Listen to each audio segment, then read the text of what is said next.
Whoa, there's a strong announcement. We know that we're being recorded. Sounds rather ominous. So hope everybody's doing well tonight on this really nice night out there. Weather's great.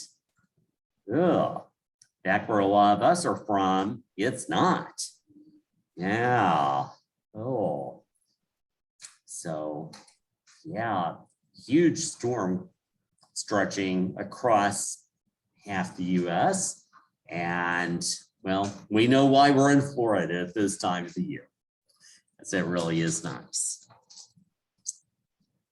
So, what we'll do tonight, first of all, we didn't finish chapter 6 last week, so we'll finish it. And then chapter 7, hopefully chapter 7. Anyway, no homework tonight, but what I've done is that with my accounting lab, I have pushed everything back by at least 1 week.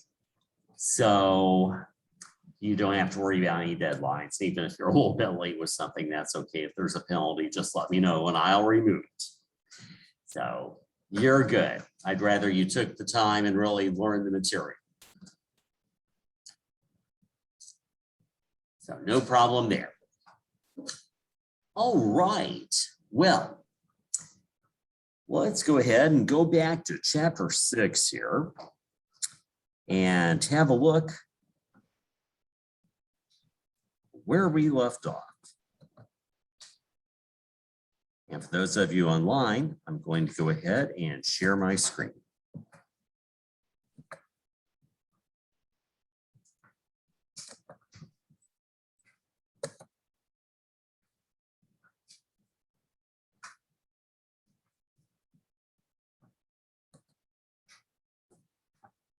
So if you'll recall last week, we said that the one big overall objective of the audit is to check up on management's assertions that the financial statements conform to GAAP. Well, we know that we've heard quite a bit, but management, as we know, prepares those financial statements. And they say or assert they conform to GAAP. They say or assert that everything is just fine about them. Well, that certainly is okay, but we know that management is non-biased. So we're in there as an auditor to gather evidence about the financial statements and find out whether in fact they truly are fairly stated in accordance with GAAP. If they are, that's great. We can give a clean audit report. If not, that's when we have to change that audit report. So tonight, we'll start off by seeing what management really tells us when they assert those financial statements conform to GAAP. And then we know that as an auditor, we're going to have to check up on that. Gather evidence. So we will have some audit objectives to guide us through that process. You'll see why as we go through.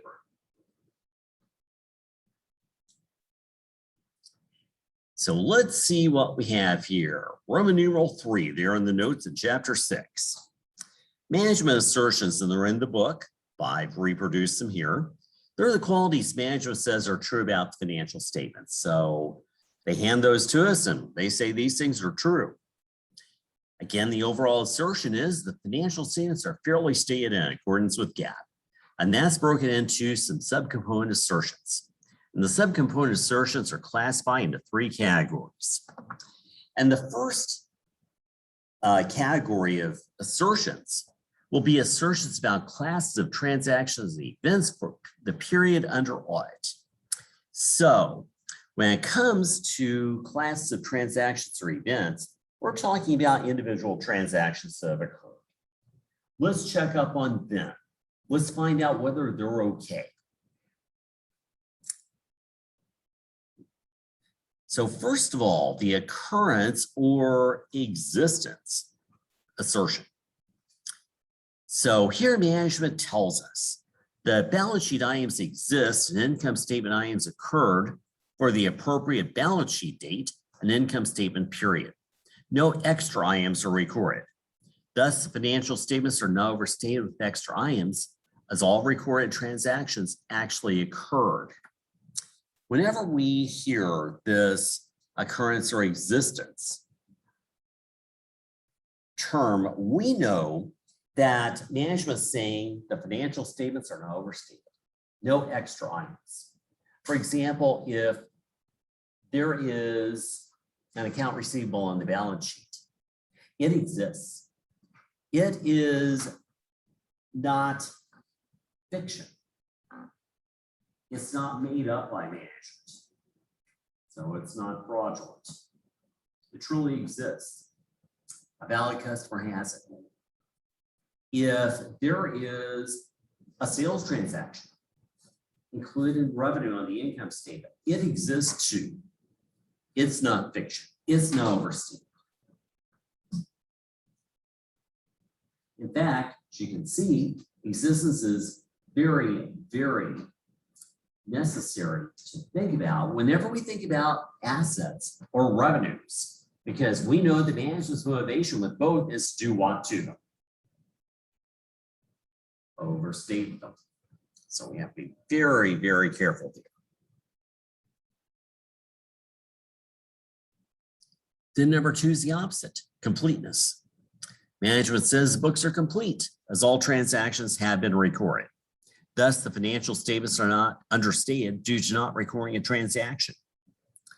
So if we were to look under accounts payable, management says all accounts payable have been recorded. We haven't skipped any of them. Same goes for other liabilities. So nothing here has been understated. Whenever we think about completeness, management says there are no understatements. We've included everything. Everything's complete.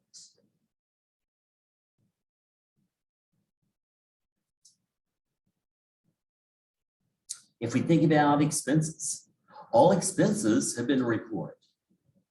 We haven't skipped any of those. We've not understated them. This is very, very necessary to think about when it comes to liabilities, when it comes to expenses. Because again, management has motivation to leave those off.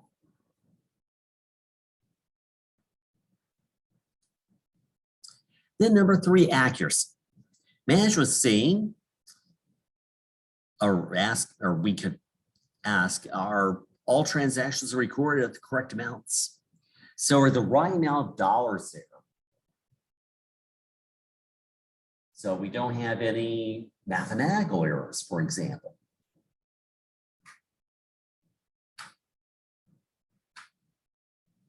And classification. Here we can ask, are transactions properly recorded in the correct accounts? And are the account types properly classified, such as asset or liability or short-term or long-term?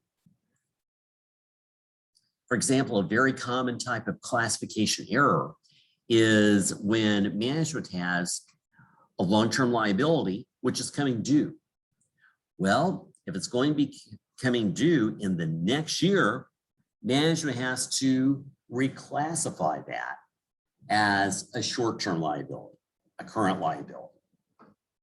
They often forget to do that.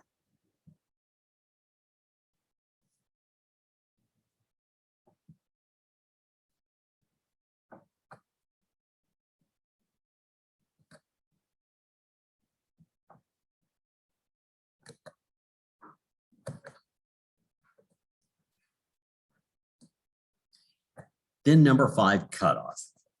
Our transactions, especially those around fiscal year end, recording the proper accounting period.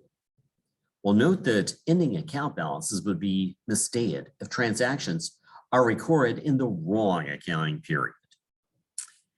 So let's say those few days before and after fiscal year end. We have to be extremely careful then to make sure that each sale is recorded in the proper year. That's when we get into inventory and transit and all that good stuff.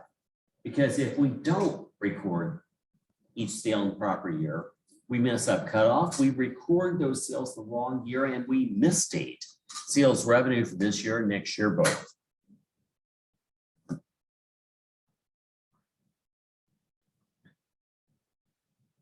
So any questions there about those? Right? Let's think about assertions about account balances. So now we're thinking about ending account balances, especially the real account balances, balance sheet accounts, because they carry over to the next year. So first of all, here's existence again. Refers specifically to the existence of ending account balances. They're not overstated. So especially important again for balance sheet accounts, really important for assets. So we don't want assets overstated. No, that's financial motivation.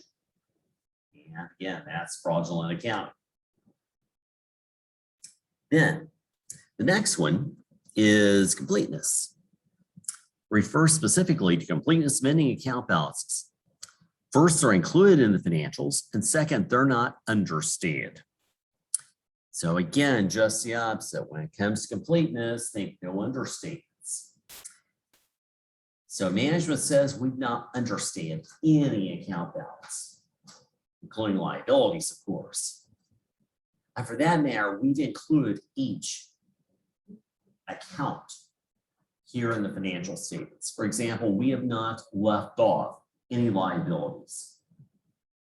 That can understatement too, in addition to simply misstating the dollar amount.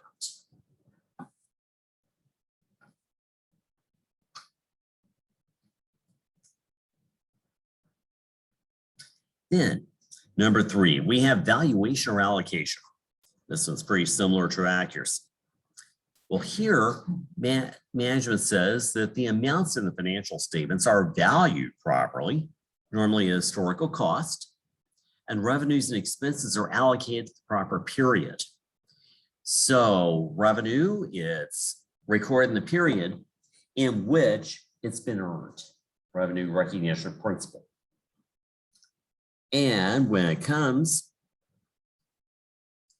to expenses, we have to think about the matching principle. We match expenses properly with the revenues they've helped produce.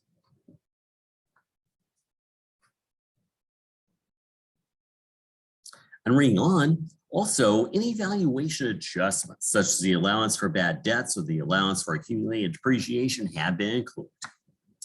That's a part of valuation and allocation too.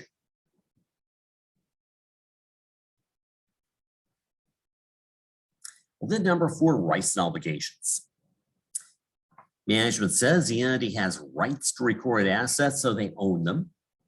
And the recorded liabilities are its obligations. They owe them. And of course, note the auditors more concerned with rights to assets if we think about management's motivations. So management lists an asset on the balance sheet. Do they necessarily own that asset? No. They'd love to overstay assets by listing extras. On the other hand, if they list a liability on the balance sheet, do they owe that liability? Yes, unless a totally honest mistake. Because why would someone list an extra liability? We don't like to admit to as much debt as we have. The opposite's the motivation, to understate.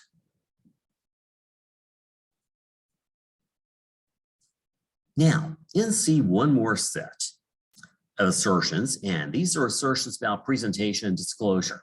So we're talking about presentation and disclosure, including footnote disclosure, including parenthetical disclosure. So management says all this is okay. There are only 4 of them, and first one's right occurrence and rights obligations. This was lumped together. Here we're asking, have disclosed events occurred? Are they the rights and obligations of the entity? So for example, if management is talking about a new construction project, it really exists. That's the footnote, yes, indeed, it really does exist. It's not fictitious. Then number 2, completeness. Have all required disclosures been included in financials? That one is the most complicated. Management often forgets to leave things off. For example, if they don't read their long-term debt contracts like bond indentures as closely as they should. So they leave off some vital information from the footnotes. So making sure that everything has been recorded is a real problem.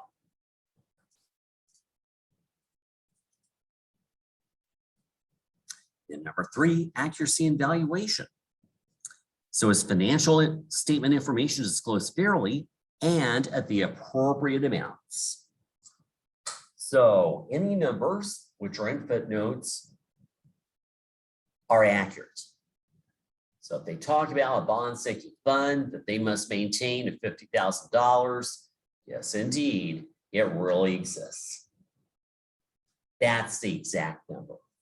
It's accurate.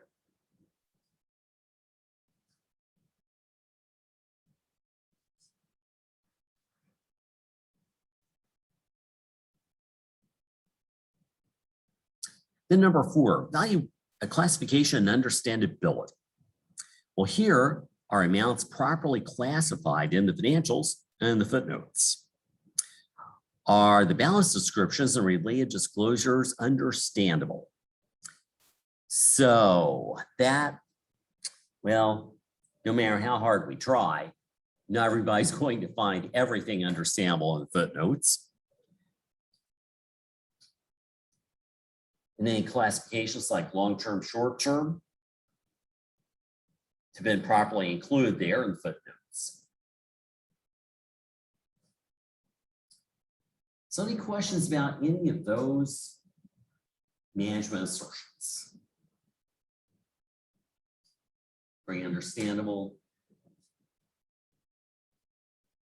Well, it's nice having those management assertions, but we can't just take those and run.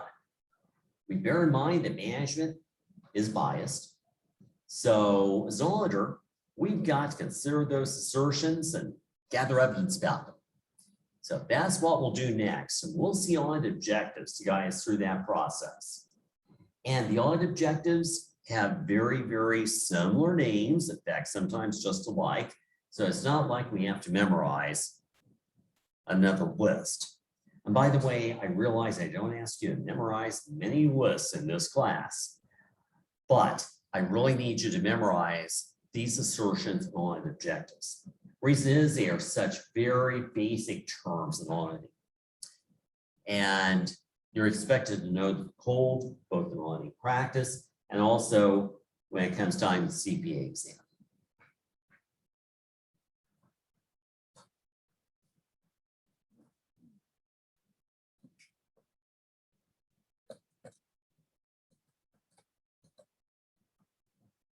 Well, here in Roman numeral 4, we've got the audit objectives. So the auditor must now gather evidence to determine whether management's assertions are fairly stated.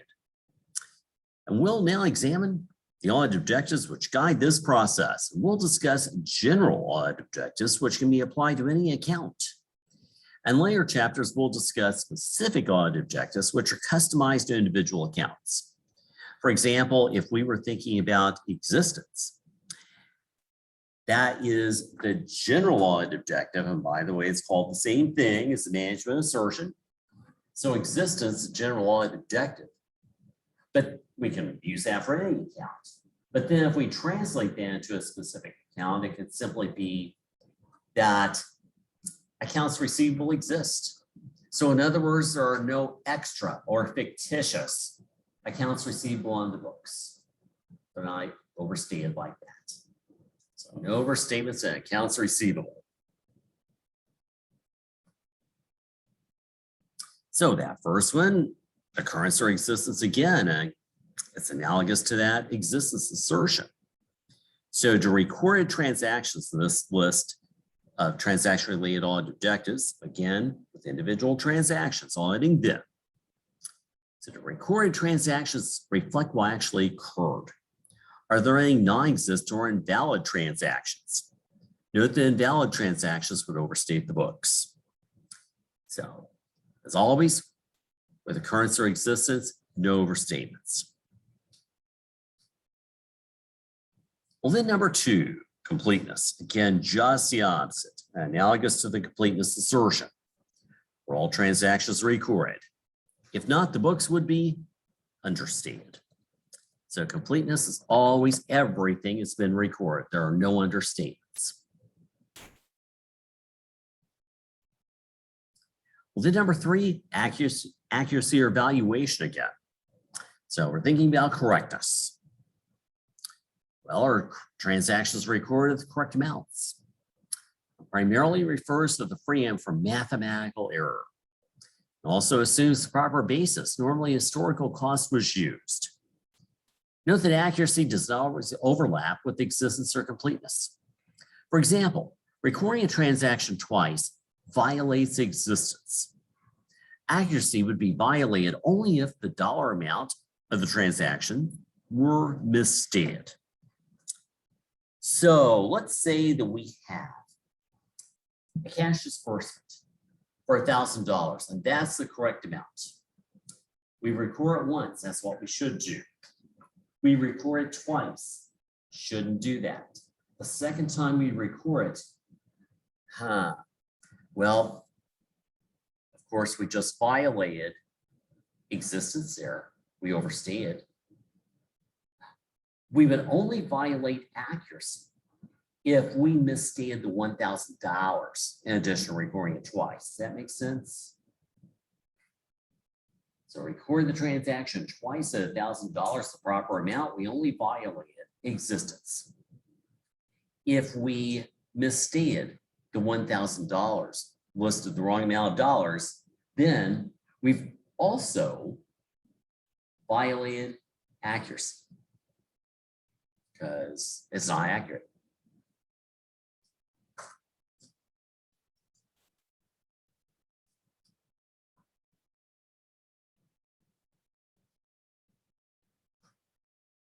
Well, then number 4, classification.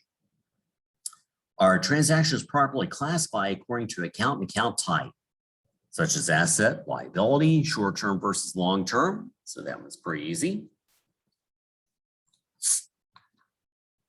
Then number 5, timing. Are transactions recorded on the dates they took place? They should be. And what time of the year could that really mess you up?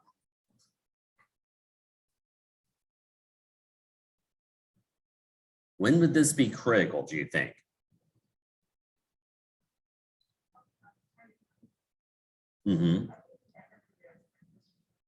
Precisely, good. End of the year. Because if we record transactions on the wrong dates we could put them in the wrong year. In the middle of the year, quite frankly, if we're sloppy, it doesn't really matter. The year end it will.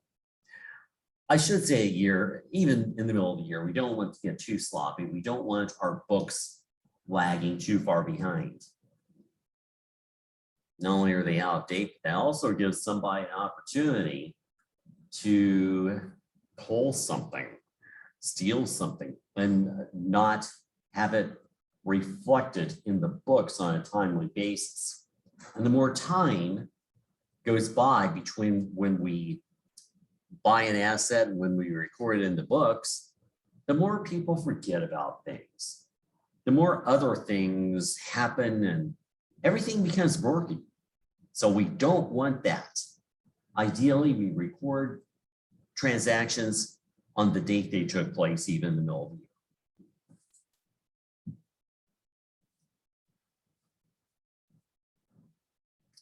Well, then number 6, posting and summarization.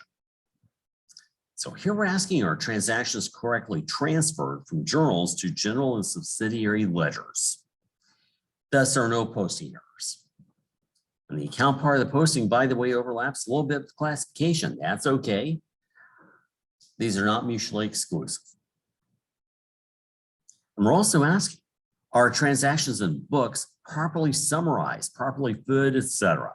And that overlaps with accuracy.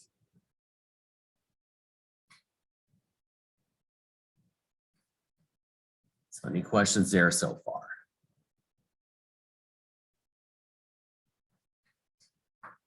Right?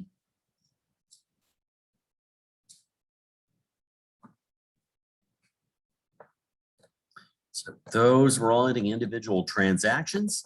Now let's think about auditing year-end balances. And of course, year-end balances, primarily we're talking about real accounts, the balance sheet accounts, because they carry over to the next year. So how accurately do we want those ending balances to be stated? Pretty accurate. So let's think about those. And don't worry, they'll sound really familiar. So here in B, those balance-related audit objectives. Well, they apply to auditing ending account balances, especially the balance sheet or real accounts we know. And that's accomplished through tests of details of account balances, another type of substantive test. We saw it last week as we looked at an overview of the audit. So substantive tests of transactions, let us know about, tests of details of account balances. I stated the wrong thing there. Tests of details of account balances. They will focus on those ending balances. So why call tests of details? Well, for example, as we confirm accounts receivable, those individual accounts receivable details let us know about the total of the accounts receivable control account, ending balance of it. With details of inventory as we count different inventory items, those would let us know about the grand total of inventory. So those individual inventory items would be details, etc.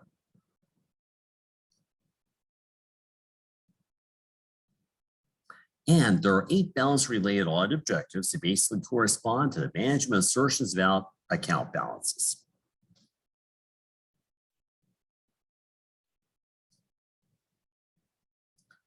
So the first two, not surprising, existence and completeness. Let's think about existence first. Same as a balance-related objective of existence, except applied to the ending balance of the account to make sure it's not overstated. And as an example, failing to record a cash disbursement would violate the transaction-related objective of existence, of completeness rather. Cash disbursement transactions would not be complete because they would be understated, but would violate the balance-related objective of existence because the ending balance of cash would be overstated. Let's think about that. And if you're online, I'm going to bring you back for a moment to the classroom. So when it comes to this, make sure I have a black marker here. Let me run across my office for just a moment and grab a black marker. They tend to disappear a lot from these classrooms, and while I'm at, see if there's an eraser in here. Oh, here's one. These disappear a lot too. Ooh, except look at this one. Yeah, it's not doing too terribly well there. Okay. I'll go and bring back my own eraser. Looks like this one's about to lose the eraser part of it. Just the handles left. Be right back.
Well, I've got my eraser here, but guess what? I can't find my marker. Yeah, I've left behind one in the classrooms. I actually had 2 markers over there. So heaven knows what became of them. They're easy to lose, but I'll run upstairs and get one. If you need to go to the restroom or something, feel free. Be right back.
Mónica, te quería preguntar.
All right, good. There I've got my marker.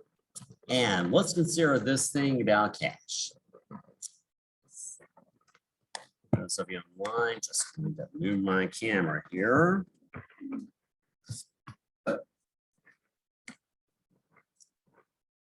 Push my board space.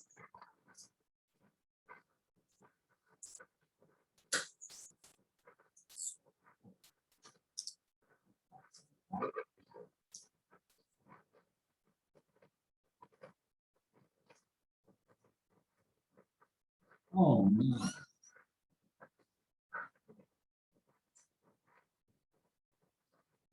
That's cute.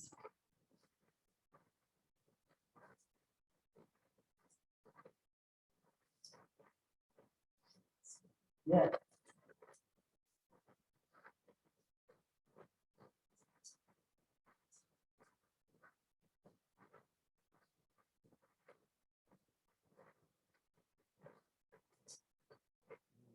Okay. Probably barely can I see it? Okay, good. Yeah, these markers. Oh, excellent. Thank you.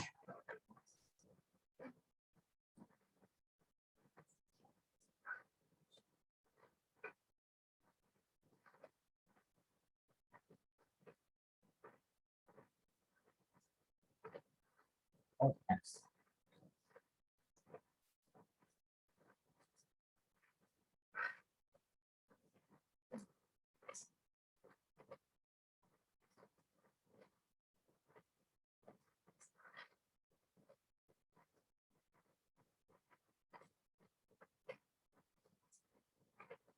So here for cash. What happened was that, oopsie, we forgot to record a cash disbursement. So what happened? Cash disbursement all can be there on credit side, cash, of course. So left out. So we violated here the transaction related objective of existence. I'm sorry, backtrack. We violated the transaction related objective of completeness because we forgot to include a cash disbursement. Understand this. If we came down to the ending balance of cash, which is here, we violate, however, violate existence. And the reason is that we've overstated the ending balance of cash. So again, violated the transaction related objective of completeness, understated cash disbursements.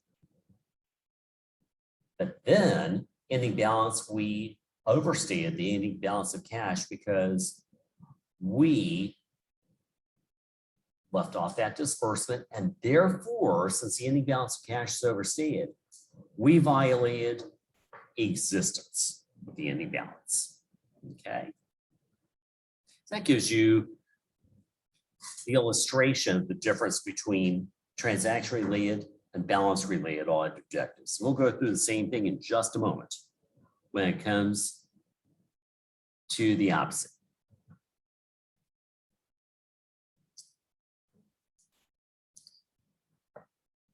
I'm going to share my screen again for those of you online for just a minute.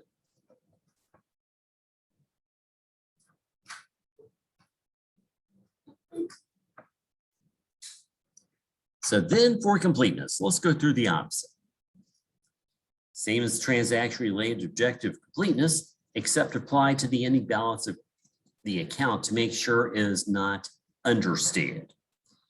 Thinking about the ending balance.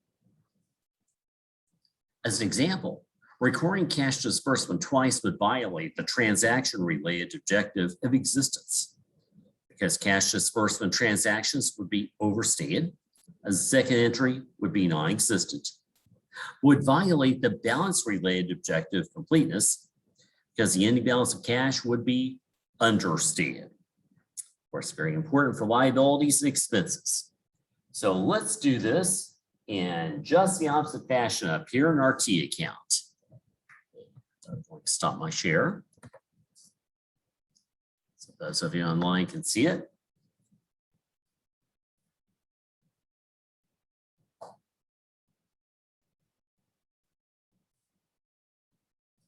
So here's what happened.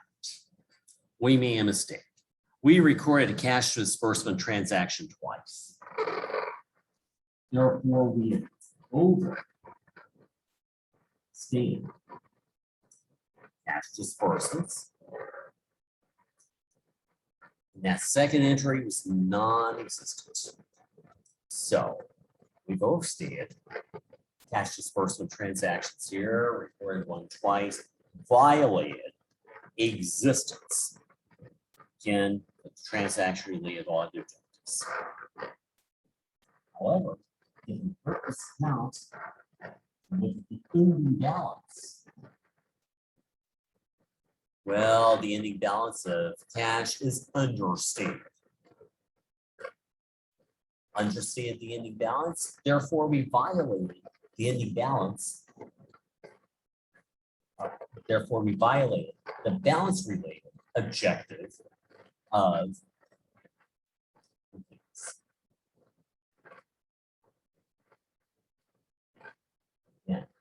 violated the balance, again, violated the transaction related objective of existence, but violated the balance related objective of completeness. I got it.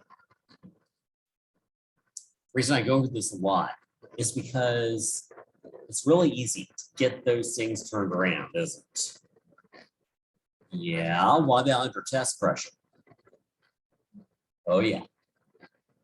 Do they know that on the CPA exam?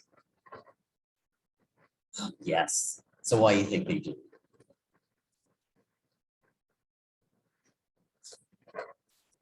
They test it.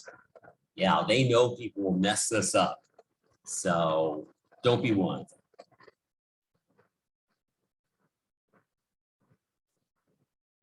There are certain things they throw in there that separate the wheat from the chaff. So make sure you're wheat. Let other people be chaff.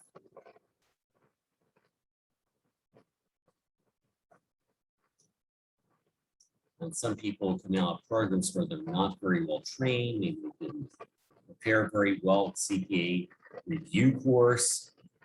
Again, there, and they really don't do well. Why do you think they don't do later? A good number of them. What do you think a good number don't do? If they fail. Come back. There are a lot of people who just give up. So you don't want to be one.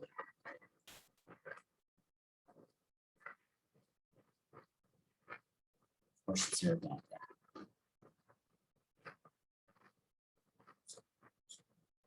Those of you online, I'll bring you back.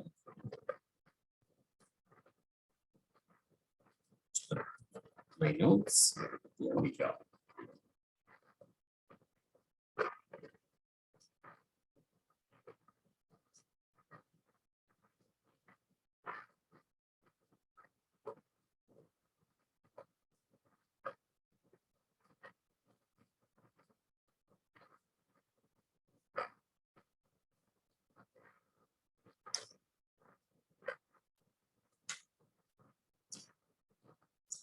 Well, number 3, the accuracy or valuation objective.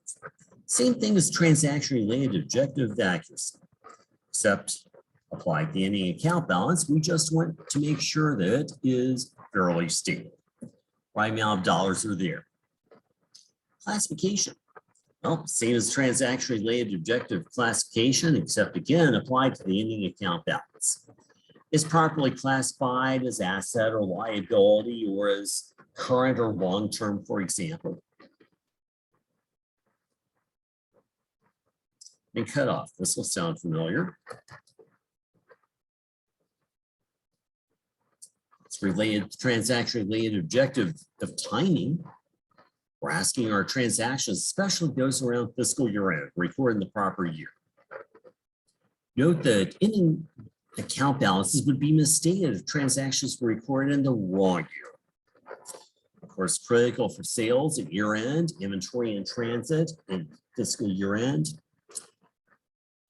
Record them in the wrong year, record that transaction in the wrong year, and we just messed up. any account balances. Not good. Number 6, detailed tie-in, also known as mechanical accuracy. It's related to the transaction-related objective, posting and summarization, except it refers to monetary agreement. I've compiled accounting records with each other. We're asking, do the books balance?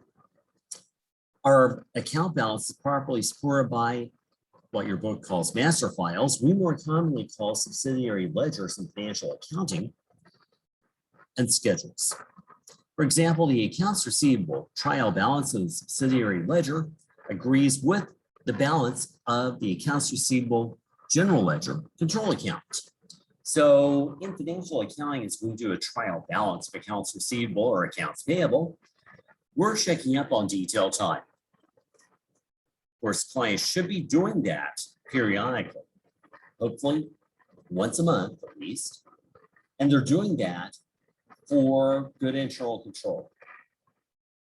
Specifically, an internal control activity, we'll see later, that is sometimes called supervision in AIS, or in auditing, it's more commonly called internal verification. Somebody's checking things over.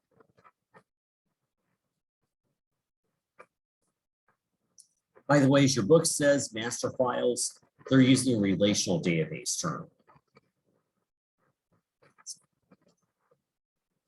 And we more commonly call those subsidiary ledgers. Number 7, realizable value. If any declines in market value of impaired assets been properly recognized. For example, inventory should be written down to realizable value due to damage and obsolescence. Inventory should also be valued at lower cost to market. Also, accounts receivable should be stated at realizable value, meaning gross accounts receivable less the allowance for bad debts. So that is the net realizable value, or the cash we think we're going to out of accounts receivable. So this thing about realizable value is in keeping with conservatism. And we might even say it also reflects back to existence, because we're making sure that our assets here are not overstated.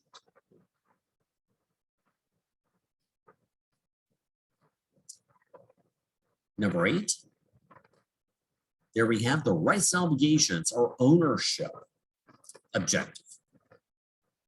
Here we ask, does the client own the assets and owe the liabilities as of fiscal year end? And obviously, we would note that the auditor would spend more time on whether the client owns the assets than whether the client owes the liabilities, given management's motivations. Because again, we see an asset listed on the balance sheet, maybe the client doesn't own it. You know, they'd love to list some extra assets. On the other hand, if we see a liability listed on the balance sheet, that's great. If we bear in mind that these liabilities, they have not been listed. They've been left. So that can, if they list a liability on the balance sheet, unless it's a perfectly honest mistake, they own it.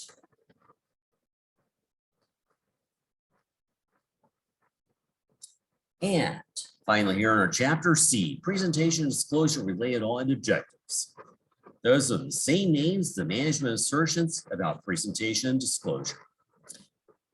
And they're in the book, although I listed them in the notes a little bit earlier.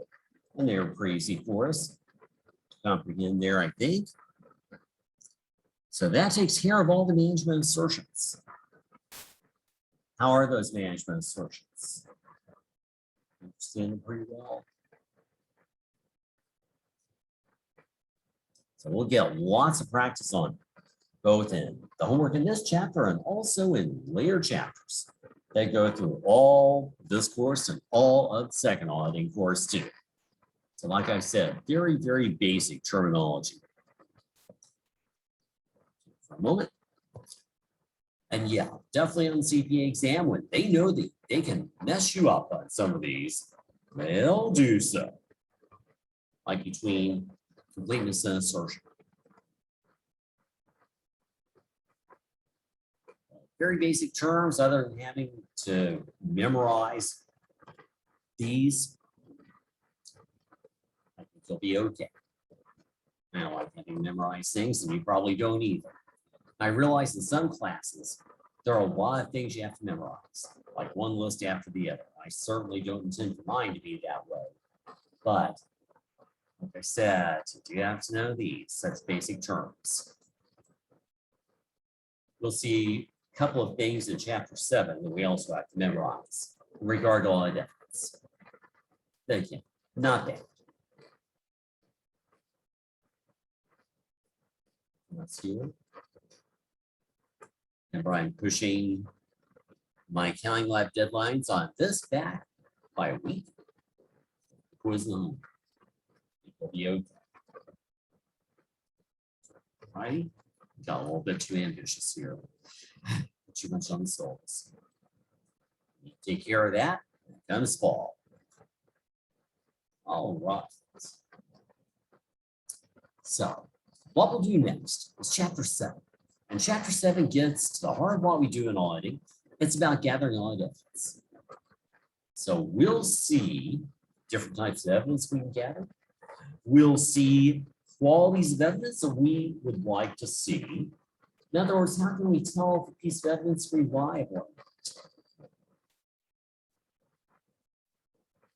And you'll be okay with chapter 7 as we go through. It's not too difficult, but there's a fair amount of material in it. So let me come back to my notes. We'll take a look here at chapter 7.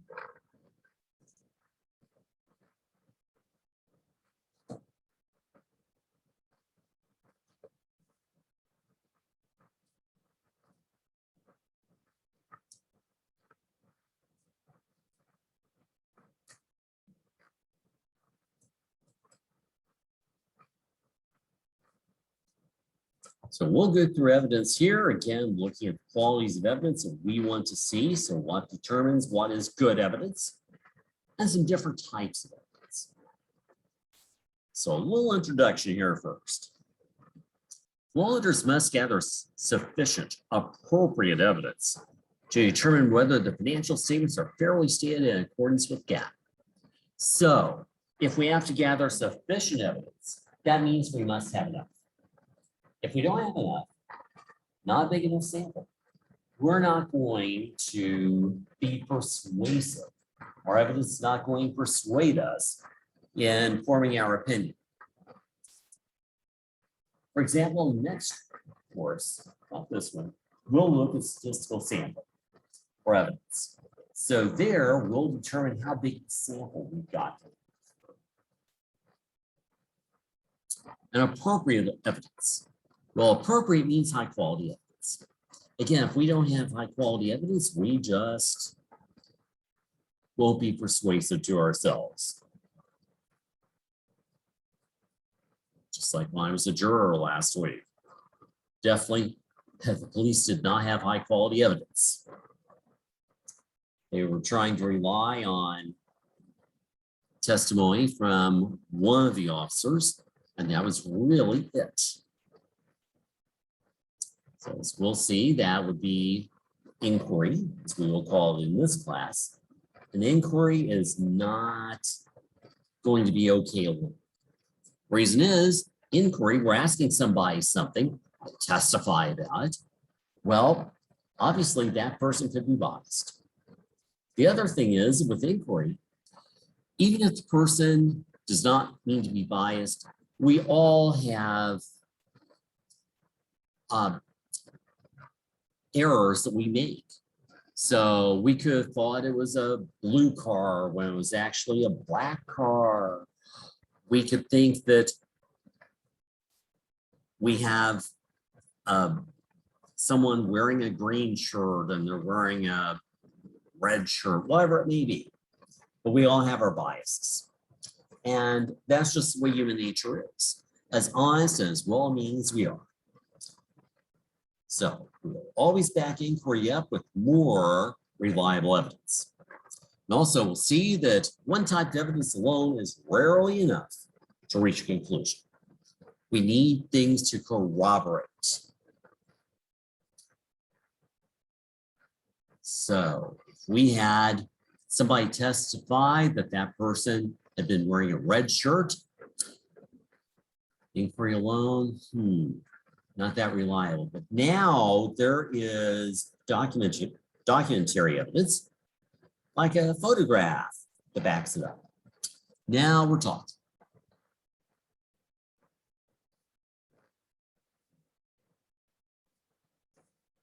So with this introduction, again, we're going to gather sufficient appropriate evidence.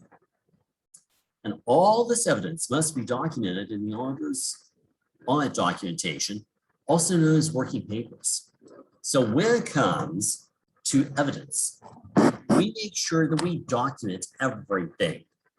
The mantra is document, document, document, just like in any profession these days.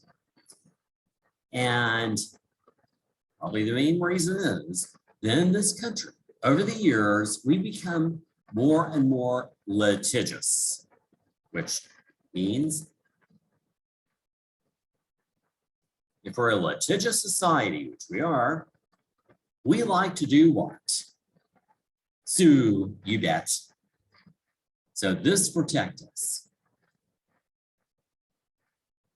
Well, if we don't document everything and we're called into court, if we don't have proper documentation, what just happened to our case? Lost it. Yes. So there are very comprehensive auditing programs to help us document things, such as to help us prepare working papers. And also in other professions, they have to worry about documenting everything too. Same thing. So we're not the only ones.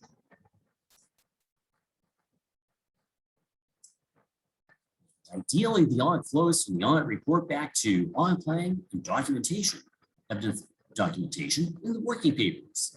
That depends the auditor if his or her work is ever called into question. And B, again, thinking about appropriate evidence, that means all evidence must be of high quality. And the auditor has several different ways of gathering evidence. The way in which evidence is gathered may affect its quality. For example, having documentary evidence would be much better than simply having inquiry alone. And we'll see both characteristics to determine evidence quality and ways to gather evidence in this chapter. And see audit evidence may be qualitative or quantitative. And the textbook sometimes sounds as if all audit evidence is quantitative, but no. Yes, a lot of it is numerical, but a lot of it is qualitative or non-numerical too. So can't just ignore that.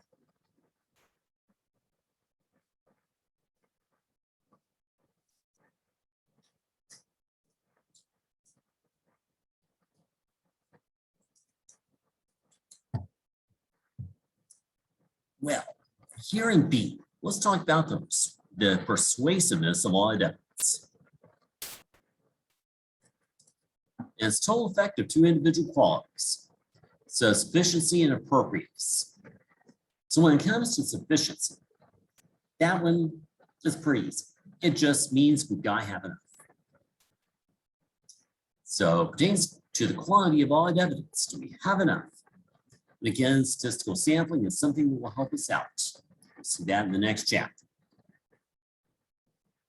And then B, the appropriateness of audit evidence is of high quality. So it depends on its relevance and its reliability. And the first 6 characteristics below pertain to the reliability of evidence. The last characteristic pertains to the relevance of evidence. So thinking about the reliability of audit evidence, one of the biggest qualities that pertains to is independence. So the independence of the source, because it affects the objectivity of the evidence.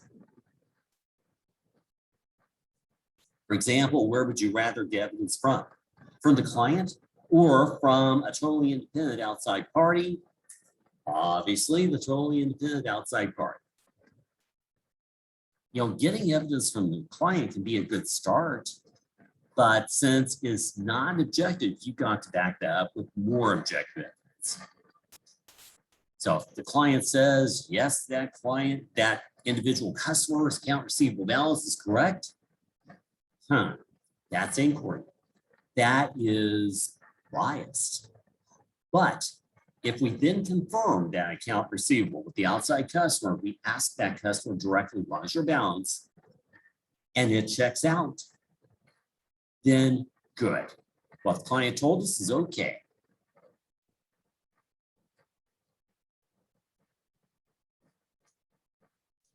So let's think about this. Along those lines, the most reliable evidence is evidence which is generated by an independent party. It's never in the client's custody. And the audit prefers to corroborate less reliable levels of evidence with this most reliable level whenever possible. And the SAS have increasingly recommended and required this in recent years. So it's a good rule of thumb in any area of the audit. That's exactly what we were talking about when it came to confirmations. Using those to follow up inquiry of accounts receivable. Because again, the inquiry is not that reliable. The confirmations are generated by an independent source, never in the client's custody.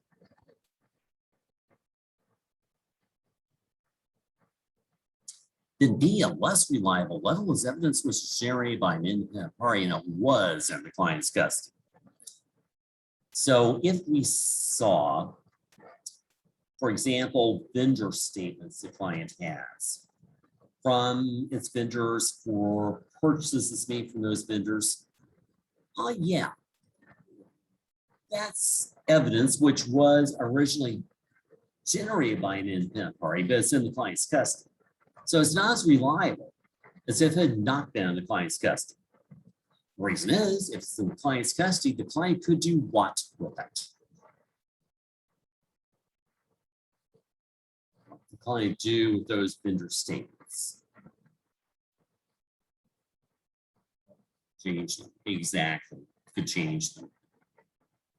So scan them and change them with Adobe Photoshop, for example, and produce very nice fake copies. They look like the real thing. So if we see those vendor statements, the client is holding on to a good start. But again, not as reliable as we would prefer, so we back them up with more reliable evidence. In this case, we can confirm accounts payable with those vendors. We'll confirm accounts payable in addition to accounts receivable.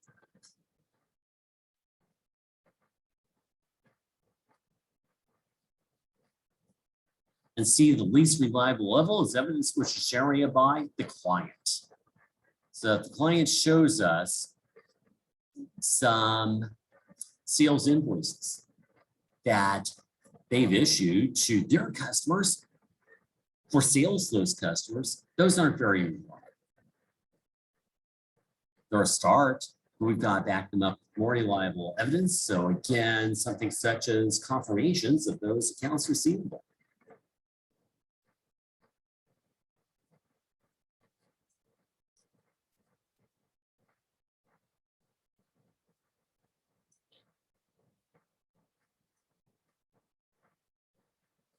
Well, then D, internal evidence, which is generated by the client and it's not been externally corroborated, therefore is always less reliable than external evidence. And note the evidence which is generated by the client can be made more reliable by corroboration by an external source, such as by paying endorsing a check. Now, if such evidence has been externally corroborated, it is then considered to be external evidence. So it changes from internal to external evidence. Still, though, it's usually not as reliable as if it had been generated by an independent party. So when it comes to that, for example, let's say the client shows us a paper check that they've written to a vendor and they're going to mail it. Okay, that's nice. It gives a little bit of evidence as far as how much they owe that vendor. But still, since the client wrote it, it's not as reliable as if we had something coming from the outside. Again, if we had a confirmation coming from that vendor, now it's a lot more reliable. Now we can place a lot more faith in that check the client wrote. But if we don't have confirmation, another thing that we might look for would be the canceled check. Once it's been endorsed by that vendor, the payee, and it's been cashed and went through the Federal Reserve System, okay, that's more reliable than if it had never been touched by an outside party. We just saw where the client wrote it. Nobody from the outside is corroborated in any way.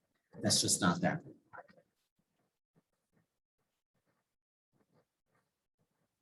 Yeah, also, by the way, with creating very nice facsimiles of documents, that's one reason that we've had so many changes in our paper currency over the years.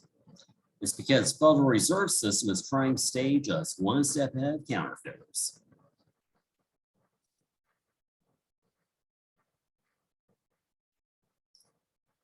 By the way, have you ever seen currency from a country that is plastic? Plastic currency. Quite a few countries have it these days. Yeah, which country did you see it in?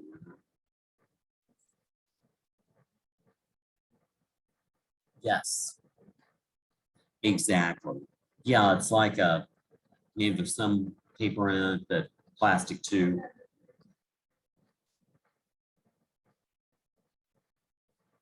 Exactly. Yeah.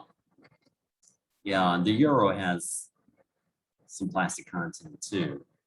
Trying to think of which country it was where the currency was totally plastic. Anyway, there was a country I was in, the currency was totally plastic. So it's like this indestructible stuff, and would have been really, really hard to have reproduced too. Multiple layers and different printing on different layers. Yeah, it's very interesting. It's not, it's more expensive. So I think that's why we're not producing it. That would last a lot longer too. So we get what we pay for. Yeah, and I wasn't certain as to which branch of the federal government polices currency. I just thought it was the Treasury. A few years ago, I was at a meeting at the Association of Certified Fraud Examiners in Tampa.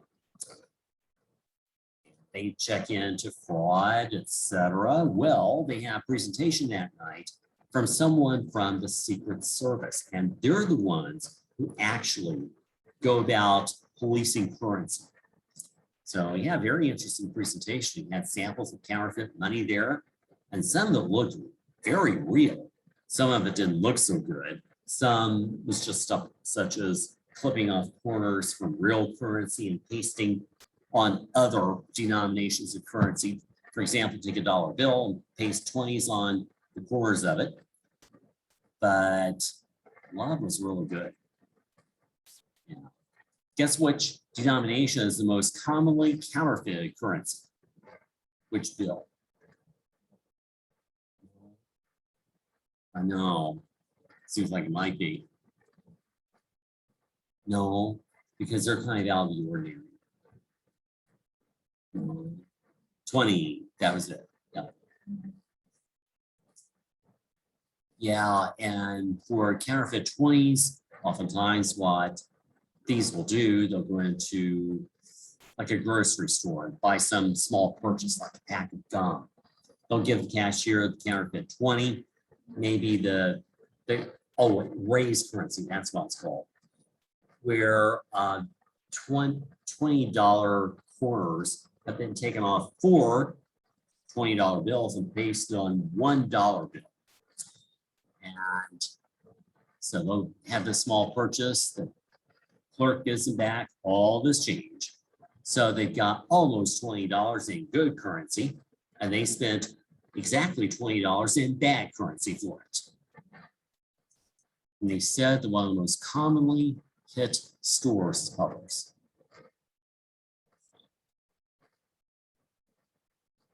Now, they will have bands of thieves going all along I-4, for example, and hitting public stores.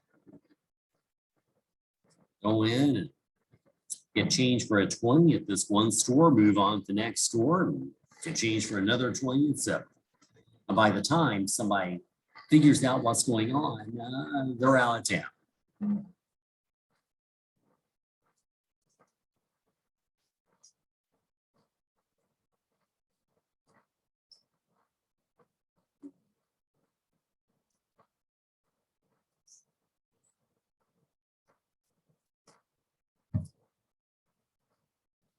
Well, next, as we move on from the independence of source, we can think about number 2 here. Evidence which is a result of the auditor's direct knowledge is more reliable.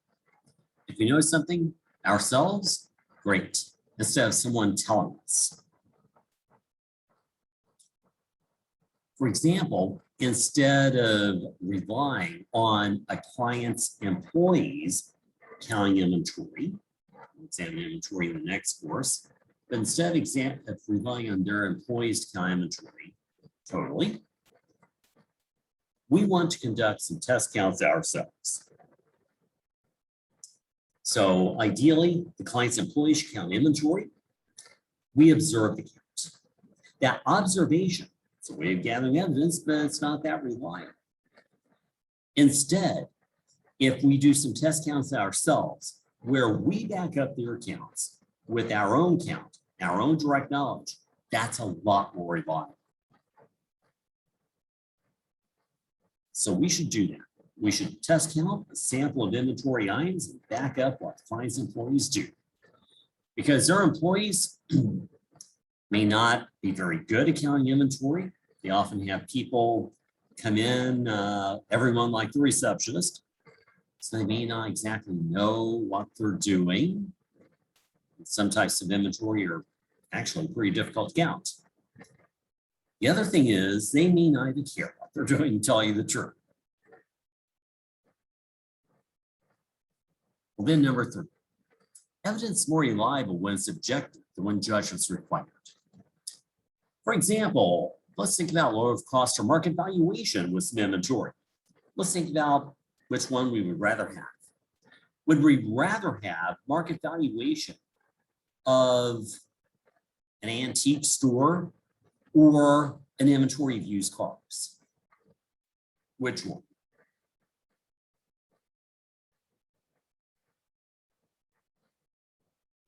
Which one would be more reliable, do you think? Exactly. Yep. Because of why?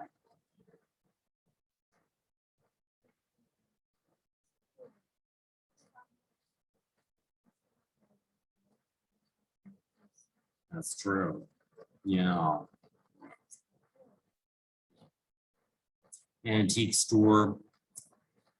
Well, we're an auditor, we're an accountant, we probably don't even know what we're looking at. So it could be our direct knowledge either. And you're right, there is not a lot of any type of backup, like historical costs. So it's somebody's opinion. And if we get 3 different valuation experts coming in, we'll get 3 different valuations too. Very, very subjective. Whereas the inventory of used cars, there we have something more objective. We've got to tell you. So we'd rather do that.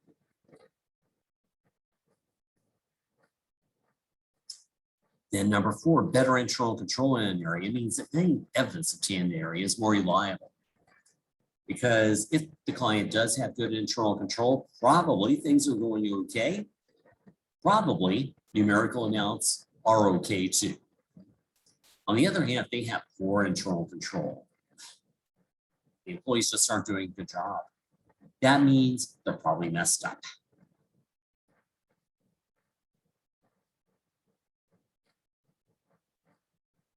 Then number 5, evidence is more reliable if it's obtained from a competent source. Somebody who really knows what they're talking about. So let's say that we've got accounts receivable confirmations.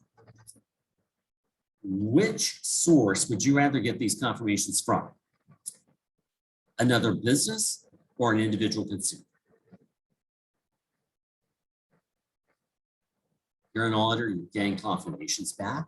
Would you rather have a confirmation from a business or an individual consumer? Which one's more reliable?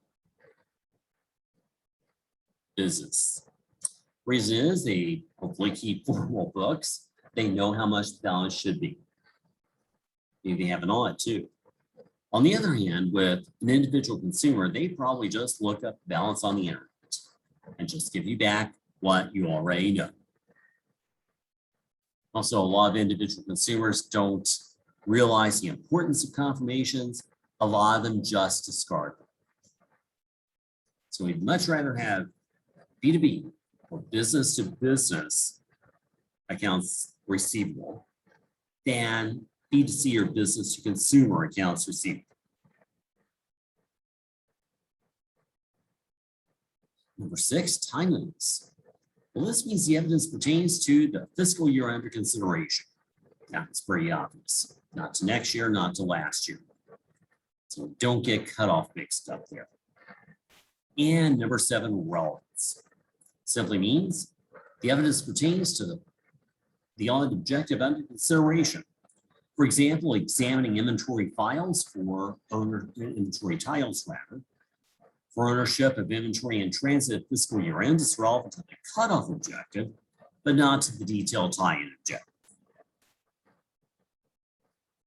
Any questions there with those qualities of good evidence we want to see? Right?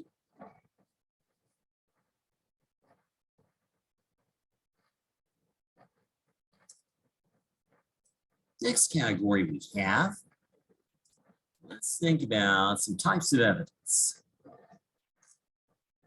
And their categories of audit procedures to gather evidence, and they're enumerated in the textbook. So there are different ways of gathering evidence. And an audit will include much of each type of evidence. One specific type of evidence is rarely sufficient by itself to provide appropriate evidence to satisfy any audit objective. So we like a variety of evidence.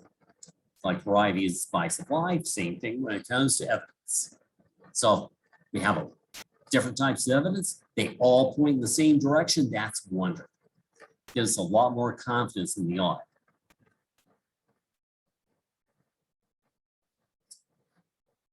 Now, as I alluded to before, I do need you to memorize these types of evidence.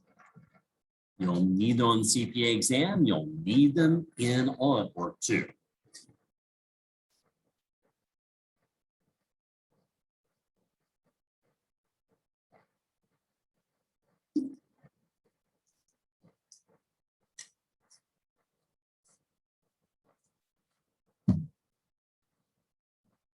Well, the first thing I'd like to talk about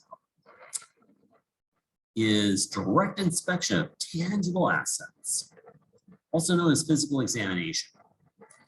You know, it provides very reliable evidence as it's a result of the auditor's direct knowledge. By the way, physical examination is not examination of documents. That procedure is called documentation. So we're talking about direct examination, direct inspection of a tangible asset, not a piece of paper. So, good examples, we were talking about how the auditor does the test counts of inventory. That is physical examination. If we see a receipt for a purchase, we can check it out. Seeing the receipt as documentation is not physical examination. But if we go out on the floor and we see the computer or whatever other asset it is there and in use, what does that say about the existence of that purchase? It exists. Yeah. So physical examination is used a whole lot. Confirmation, we've talked about that. It means exchanging information directly between an independent party and the auditor. Provides very reliable evidence. It's never in the client's custody. So as we send out a special statement called a confirmation of a customer's account receivable balance to that customer, it's what we're doing. We'll find later on, we mail it ourselves. Our return address is on the upper left-hand corner of the envelope. And there is an envelope inside that has our address for it to come back to us, and hopefully it's post-paid. So that special statement is never in the client's hands. And is this the correct balance, customer, of your account or not? Was can return directly to us, so client never has a chance to change it. We can also do confirmations electronically. In B2B confirmations, that's not a whole lot. In B2C confirmations, usually those are still pending.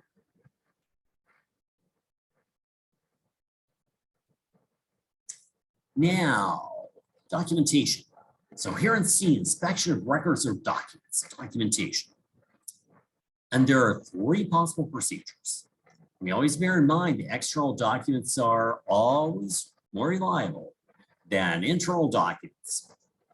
So we want external documents whenever we can get them. Well, the first sense of the word documentation is examining source documents, not compiled information, for any reason. Again, don't confuse this with physical examination. It's not that. So let's say that we're examining the sales journal. That's compiled information. That's not documentation. If we examine individual sales invoices, those are source documents for the sales. That would be documentation. Everybody got it?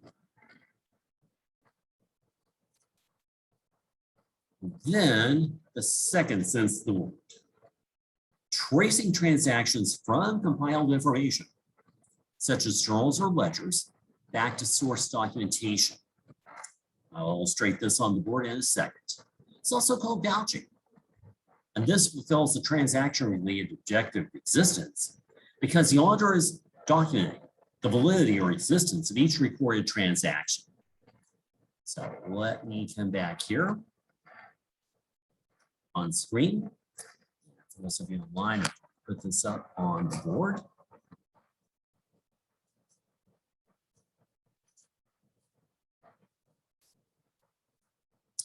So let's see, I put my marker upside down in my pocket because it was tip up upstairs. So sometimes the ink drains down.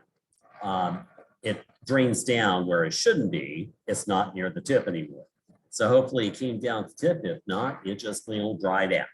I might be borrowing this again.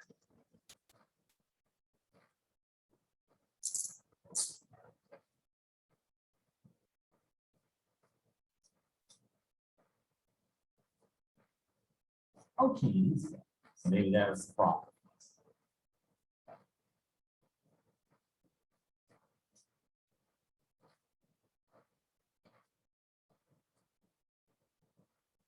So let's say we have the sales journal.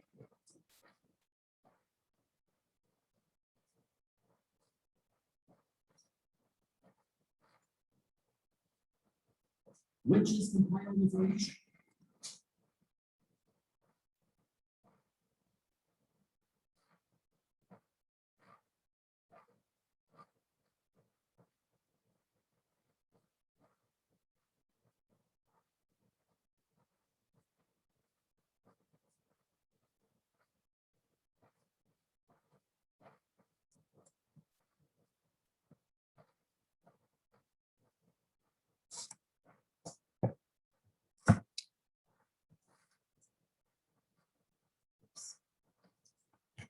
Turn this over there farther. Okay.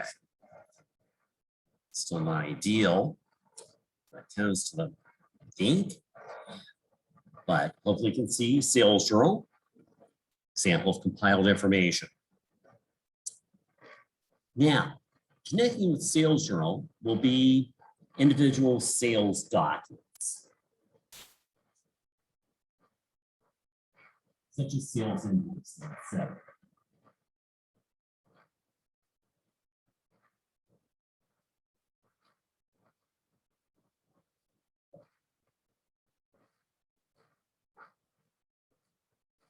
Source documents.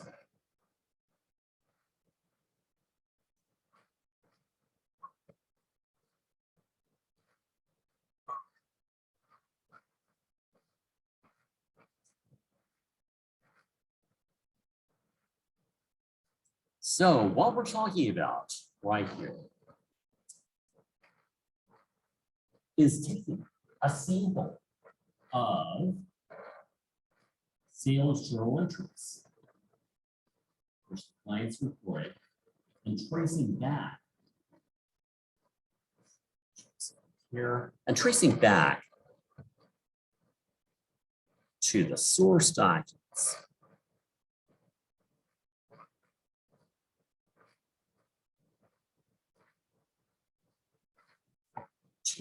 Okay. That's number 2. This is fulfilling existence.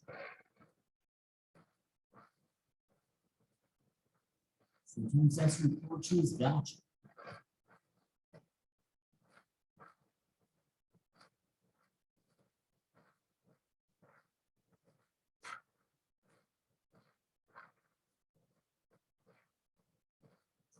So the auditor takes a sample. These report sales journal items, individual entries, or in the sales journal. Go ahead and check them out. So the auditor traces those back to source documents for the sales, matches up the dollars for accuracy. The accuracy objective would be there too, but so would the existence objective.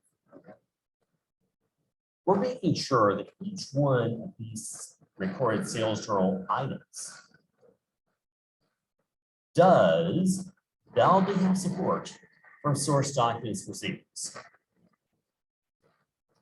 We do not find recorded sales journal items which have no support with sales documents. Because they have no support with sales documents, it sounds like they don't exist. Sounds like they could even be fictitious. But definitely, if there are recorded sales journal entries and there are no documents supporting them, those sales journal entries have to be knocked out. Client's going to have to correct them. They've overstated recorded sales, so thereby violating existence. Of course, one of the reasons that tracing in this direction, documenting in this direction, is called vouching, is because we're vouching for the existence of every one of those recorded sales journal items.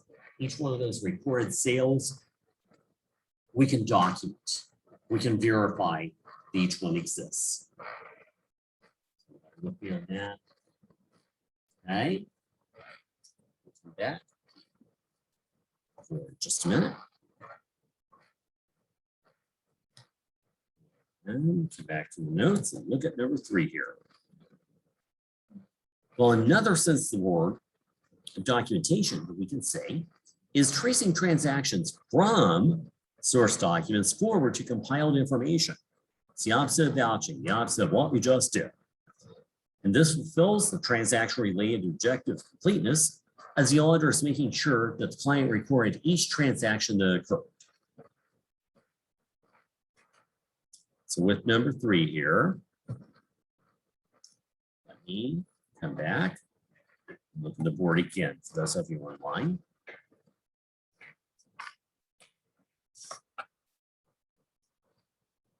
So this time we're going to take a second sample.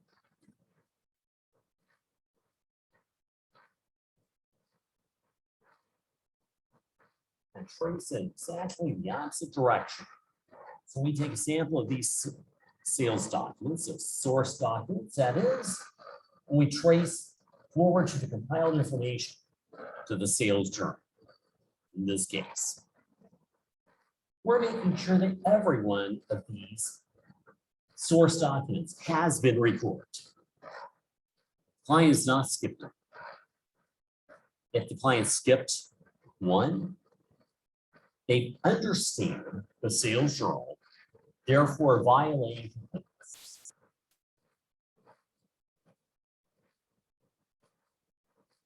So this third since the word is referring to this.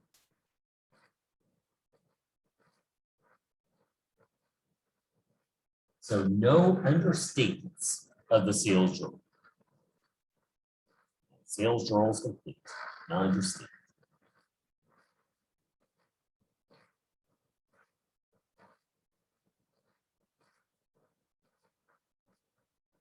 On the other hand, up here with existence, we know that it says the sales journal is not overstated.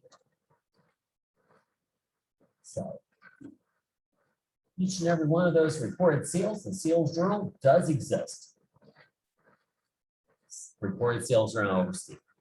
The client did not violate existence. So those two make sense. Again, make sure that you do understand this when it comes time for the CPA exam, because I guarantee you, we're going to ask questions about this very thing. Because again, they know they can mess exam takers up, especially under test pressure.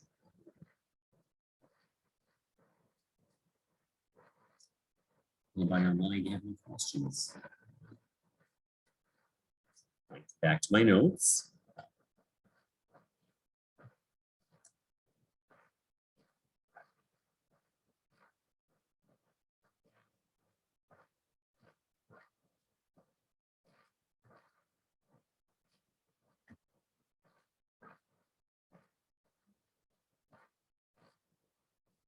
Well, indeed, here's another type of evidence. Observation means watching others do something, such as observing the client's employees conduct inventory counts. Note that's not as reliable as physical examination because the evidence gathered ultimately does not rely on the auditor's direct knowledge. This illustrates the general principle. When the auditor gathers evidence which is less reliable, corroborate it with more reliable evidence. So again, that's a really good rule of thumb we should always practice. By the way, when it comes to observation, be discreet. It's best not to let people know that you're observing them. Because if they normally do something wrong, but they know that you're there observing them, what will they make sure they do? Oh yeah, I'll do it right. If they're not there, that's when they'll do their bad tricks. Yeah, it's just like the old saying, when the cat's away, the mice will play. Same thing here. Yeah, and one of the homework questions you have, it says stand by the payroll time clock to determine whether any employee punches in more than one time. Well, obviously, if you're saying right there, what will they do? You know, punch in one time and one time only. On the other hand, instead you're observing them by cameras they don't know, that's when they'll mess up.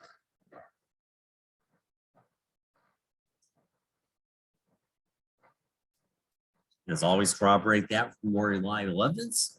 So such as when we observe the client's employees conduct physical inventory count, that's good, but we back it up with more reliable evidence. We do those test counts ourselves.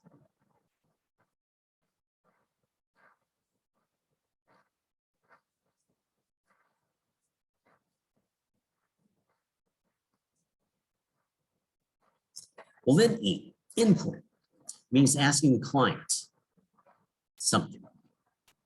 It's not as reliable as confirmation because from an objective source. I'm sorry, it is not from an objective source. So we ask the client something, such as, did you approve credit every time for every sale?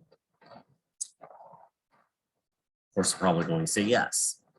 But if we got in there and actually did documentation of individual sales transactions, we might find the sum were not recorded, rather were not approved for credit before they were recorded. So clients tend to give us better than life images when it comes to when we ask them something. Again, back it up more reliable evidence. Used to be a long time ago that auditors relied a lot more on inquiry, but auditors often got stung because what they were told wasn't the truth. That's why they backed it up. Now I have a little note there that an analog is asking a witness something in court. Same type of thing. It should be backed up with more reliable evidence. So just like in the suit for, just like in the case for which I was on the jury last week, well, the cops wanted us to go ahead and simply take inquiry, simply take what they testified in court, that is. But it didn't work. We needed more reliable evidence than that. Other than the video they tried to show us of what was supposedly the little baggie with 3 methamphetamine pills being thrown out the passenger side of the car by the driver from his seat and going 4 feet on the other side of the car. How you can ever get a tiny little baggie like that probably weighed a couple of ounces out the other side of the car, I don't know. But just by tossing it. It wasn't like a baseball. Like I said last week. This guy was obviously up to something, but we couldn't prove it legally. And the cops couldn't prove it legally either. They knew they couldn't. So that's probably why they were very eager to supplement their evidence, shall we say.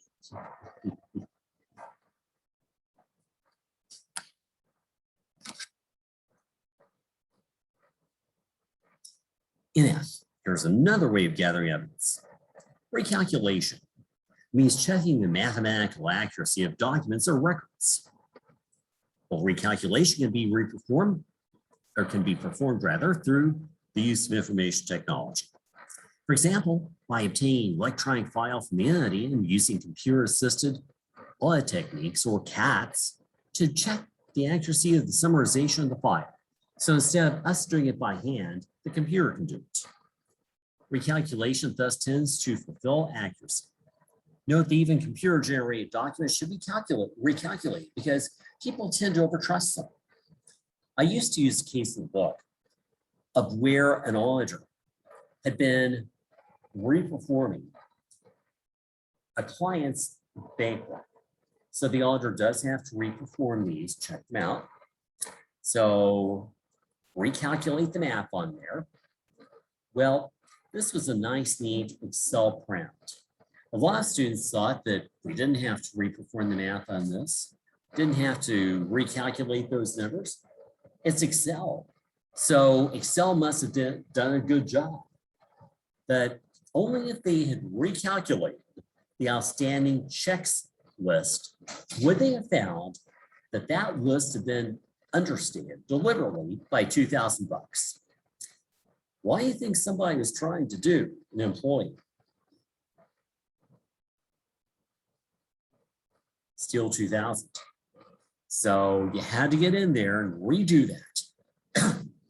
And I'm sure that employee realized that a lot of people overtrust computer printouts.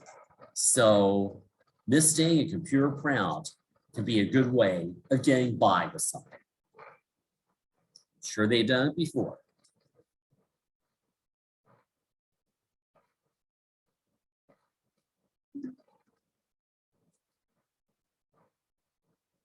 Because when we first see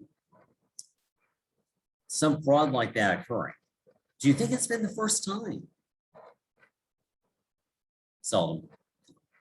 Started off small, got bigger. You can bet. Small, so the employee tests the waters, finds out they can do it, and then they get braver and braver because they see they can get by with more and more. Plus, whenever they need that money. That thing just didn't go away. It probably got bigger. Like gambling.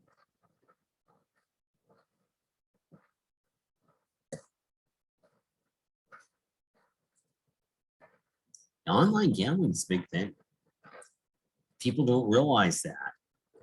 Accountants don't, because very few accountants are ever into it. But it's out there. Now, something really, really close is G, reperformance. And that is the auditor's independent execution of procedures or controls that were originally performed as a part of the entity's internal control. Either manually, we could do this either manually, or we could do it through the use of CATs. For example, reperforming the aging of accounts receivable. Or if we went through and we reperformed credit approval for some sales, same thing. We're getting a warm feeling on what the client did, what their employees did. And the final type of evidence, analytical procedures. They provide a test for reasonableness. As we'll be discussing, as we discussed briefly rather in chapter 6, we'll study analytical procedures in more depth in chapter 8. As I've described before, things such as financial ratio analysis. We run a set of financial ratios and we see how these have changed over time or how they compare to the client's industry. So if we see a big difference, that's when we start suspecting something's wrong. They don't give us a very precise indication of where something's wrong, but they do give us an estimate, a ballpark figure. So they're a good start. That's why we do most of them early in the audit, so we know where the problem spots are, and then we check those spots out more thoroughly with more reliable, more specific evidence.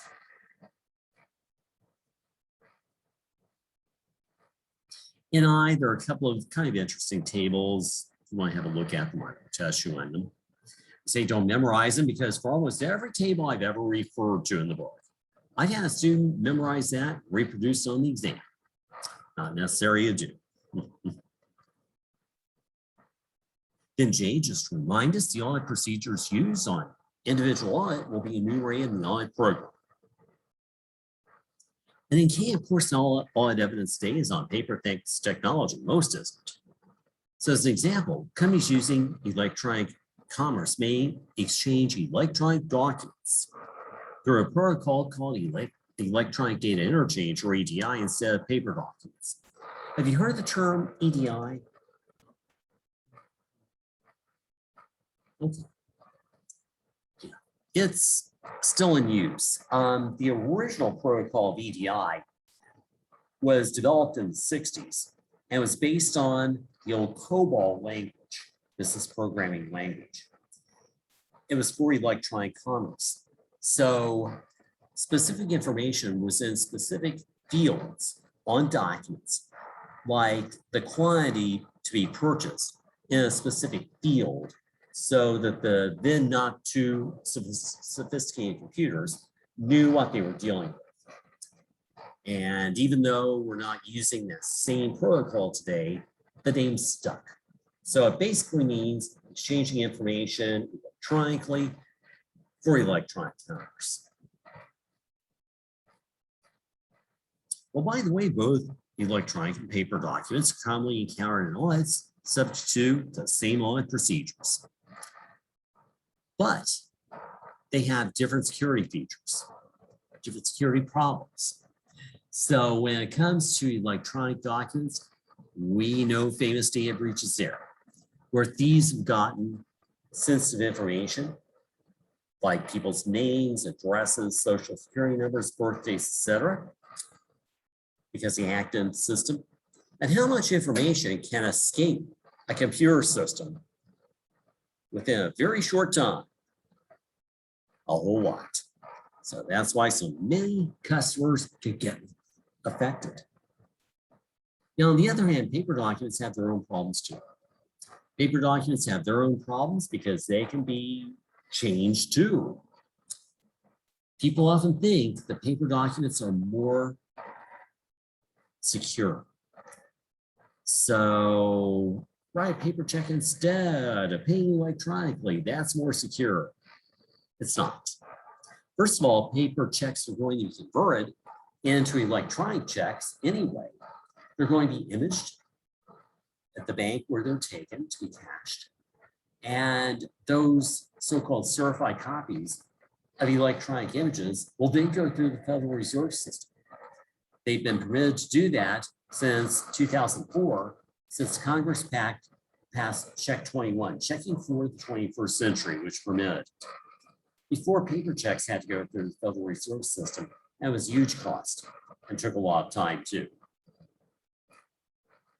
The other thing about paper checks is a lot of people trust them, they will write them, and they will place them outside in their mailbox and raise the flag. Well, what can a thief do? Now come through and steal them. So they might just deposit them into an account with another name. I'll go through the Federal Reserve System. Then it's up to the account holder to object to that check. So they're the police dog there. They'll object, it stays. Also, a thief may engage in a check washing scheme. That means they take ink eradicator, contains bleach, and they wash off the ink and write in whatever they would like. That can happen. That's why if you ever look on the back pack of gel pens, it will say that the American Banking Association recommends you use a gel pen to write a check because that ink cannot be washed very easily. The other little scheme to check that a thief can engage in, stealing the check, go to the office supply store, get magnetic ink for a printer, you can get it, and get check stock, check paper, and then simply print their own checks and then write them out as they wish with your number on it. So that happens. Yeah, and which segment of our population tends to think paper checks are the most safe? I'd say it, that's true.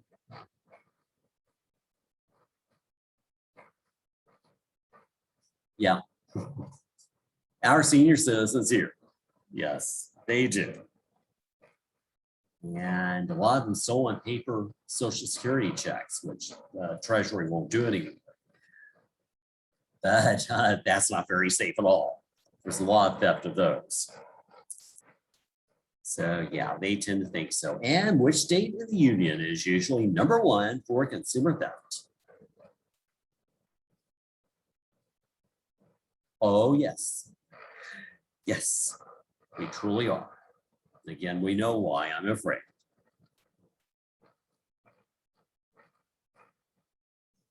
Now, it's just like Florida State song. What is it? Anybody know? Okay. It's by Stephen Foster. That helps. Okay. It officially has 2 names. So one name is Swanee River. And the other name is, it could be not, Old Folks at Home. It is, truly. I don't think that's what they meant when they instituted that state song, which I think was in the 1930s, but yeah, that's the other official title of it.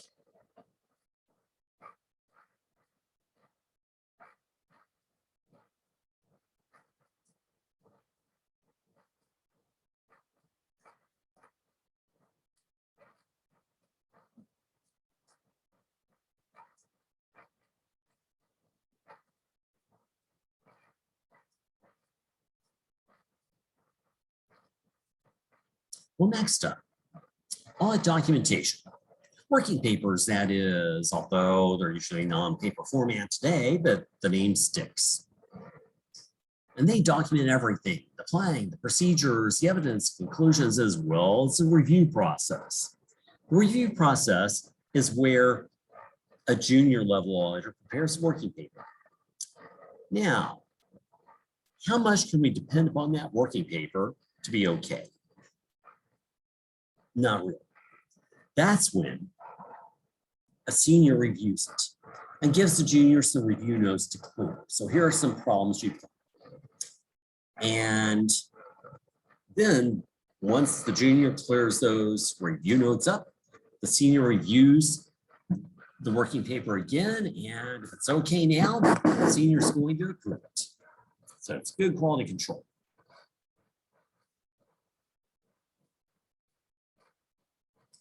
Two different files. One's called the permanent file. And that contains documentation which does not change from year to year. And examples include the client's corporate charter and its bylaws as are filed with the state when it incorporates, the organization chart, compilations of IMC and for analytical procedures such as financial ratios from past years. And then the auditor is going to have a current file of documentation from year to year. For each year of the audit, that is. That's going to include only the current year's documentation.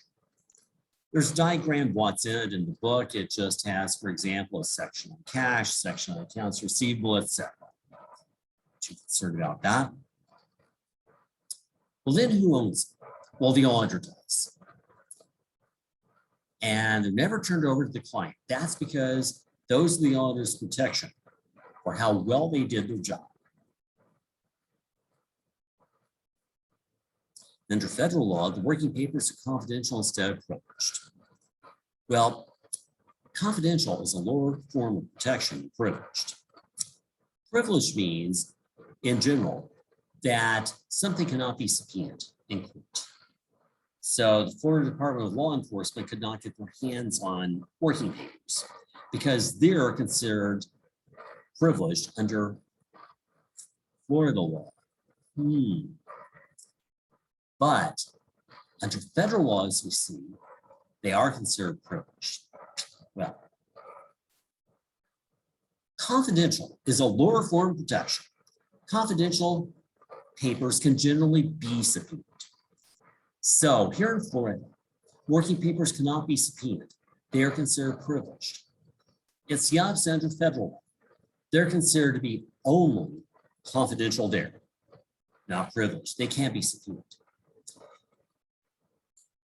Well, federal inspectors get their hands on working papers much more easily than FDLE people can. So if the FDLE wants to somehow get their hands on working papers, they can't go out and subpoena them. But if they know something's going wrong at the federal level, like federal income tax violations, they can tip off the feds. Maybe then get those working papers subpoenaed.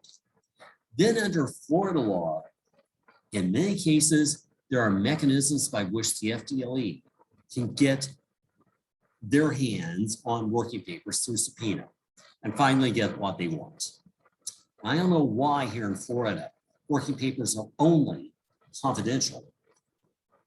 I'm sorry, why here in Florida, working papers are only are privileged, whereas under federal law, they're only confidential. But there must have been way back some mechanism in Florida politics that resulted in that higher form of protection. Probably some politician wishing to hide something.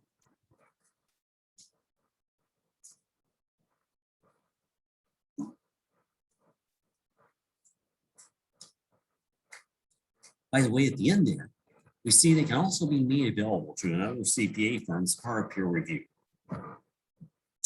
We saw earlier the peer review is where another CPA firm comes in and audits some of your audits. Well, they can look at the working papers, but in turn, they cannot disclose them.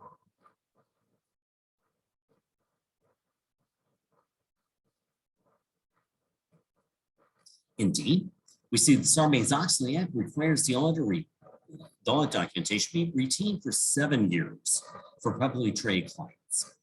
That includes working papers that form a basis for the auditor's conclusions, as well as emails, memos, other correspondence, other records and documents which were sent or received in connection with the audit, as well as those related to the auditor's conclusions. We can recall that Anderson had mass shredding of paper documentation and mass deletion of emails when they were trying to cover their tracks. Can't do that anymore. Really get in big trouble.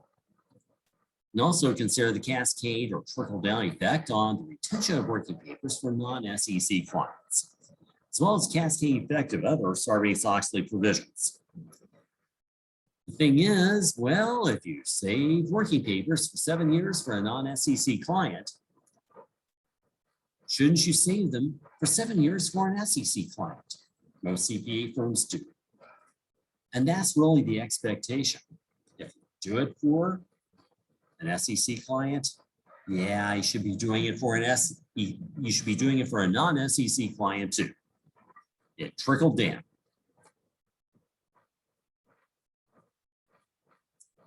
I'll show you figure 7.5 on page 204 for an example of working paper. Many working papers can readily be prepared today using commercial audit documentation software.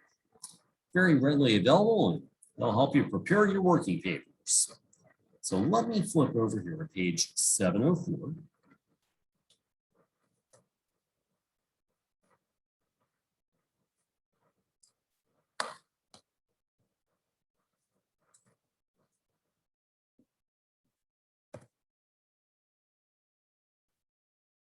Yes, I do have it. Access this book, please. Okay.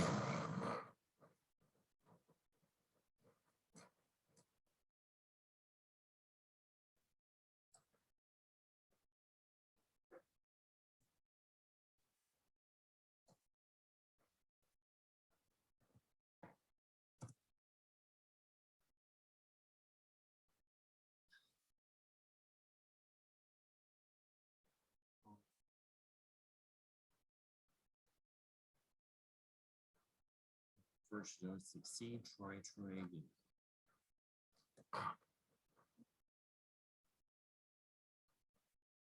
Well, why didn't it just take me to the sign-in screen before?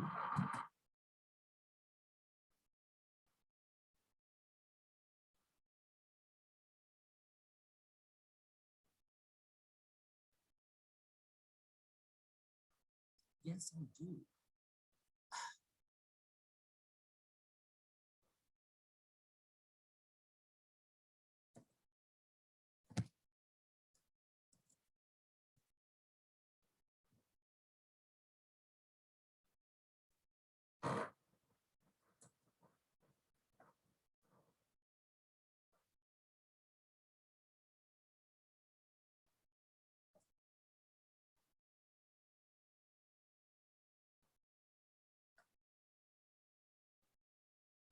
Fingers crossed.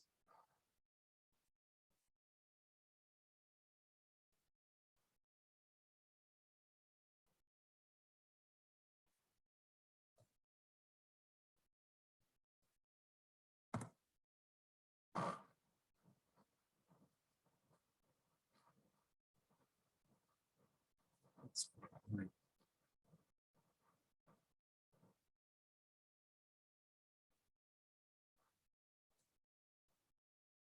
Two oh four. So let me go back to 204.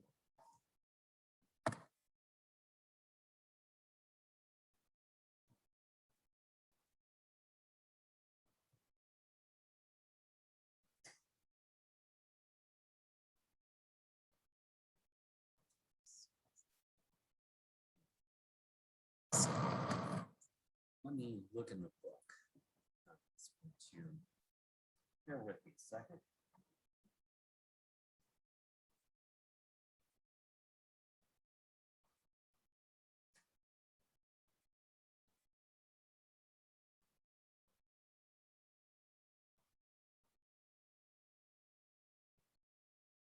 Okay, page 197.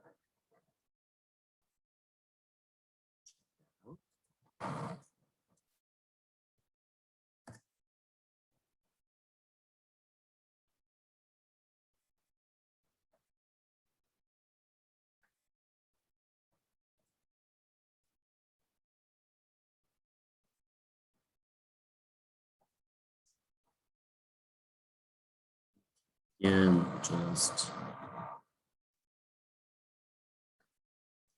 look here. Put this table in.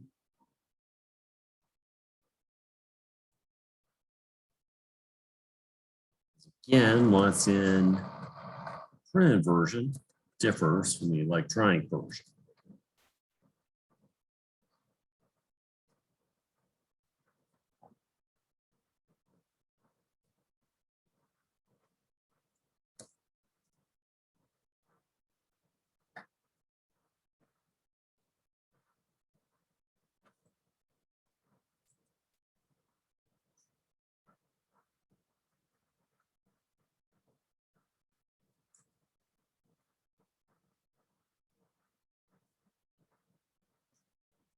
Okay, there we go, page 193. Here in print, here in the electronic version, let me just make a little note of that. I'm thinking about it.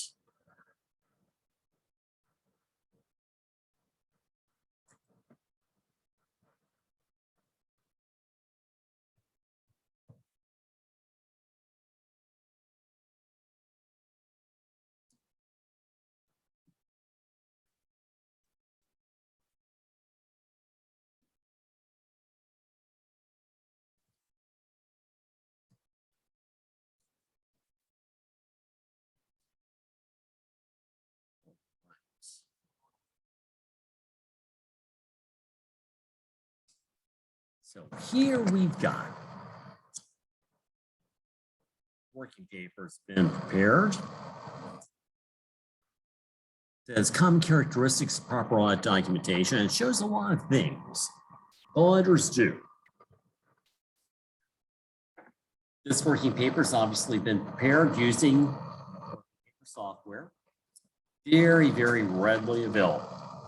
Every national CPA firm has their own version. There are other versions too. There's one version by CCH, Commerce Clearinghouse, which is big. The version that your book uses is PPC, which is another big one out there, and whatever PPC stands for, I sure can't remember. But this one, as we see, is Windows-based, as they all are.